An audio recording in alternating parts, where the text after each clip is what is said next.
Hi hello నమస్తే, నేను మీ గణేష్ అఖిల. Just ఒక అరగంట క్రితం తమ్ముడు రిలీజ్ ట్రైలర్ చూడడం జరిగింది. బేసిక్గా మాట్లాడుకుందాం. తమ్ముడు రిలీజ్ ట్రైలర్ చూసిన తర్వాత నాకు అనిపించింది, ఫస్ట్ ట్రైలర్ చూశాను, ట్రైలర్ తర్వాత రిలీజ్ ట్రైలర్ చూశాను. ఈ రెండింటికి కంపేర్ చేసుకున్నా. మూవీ సెన్సార్ కూడా కంప్లీట్ అయింది. సెన్సార్ వాళ్ళు ఏమో ఏ సర్టిఫికెట్ ఇచ్చారు. ఏ సర్టిఫికెట్ ఇచ్చేసరికి నేను షాక్ అయ్యా. అసలు ట్రైలర్లో ఏముందిరా ఏ సర్టిఫికెట్ ఇవ్వడానికి అని అనుకున్నా.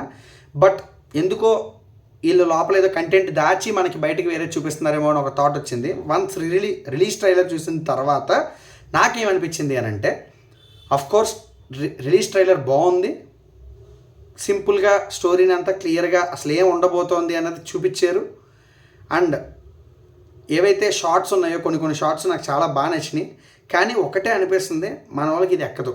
ఒకవేళ కమర్షియల్ సినిమా అయినా కూడా నితిన్ పని అయిపోయిందేమో అని ఒక ఫీలింగ్ వస్తుంది. ఎందుకు అని అంటే, ఆయన సినిమాలు పాస్ట్లో కొన్ని 2-3 సినిమాలు బాగున్నా కూడా పోయినాయి, జనాలు ఎవడో దేకట్లా. అట్ ద సేమ్ టైం ఓటీటీలకి అలవాటు పడిపోయి థియేటర్లకు ఎవడో రాదలుచుకోవట్లా.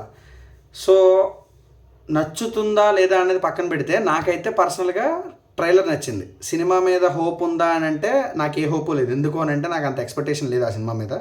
సినిమా చూసిన తర్వాత హిట్ అయితే ఆయన అదృష్టవంతుడు. అఫ్కోర్స్ నేను కోరుకునేది ఏంటి అని అంటే, ఆయన కంబ్యాక్ ఇవ్వాలి, మంచి హిట్ పడాలి.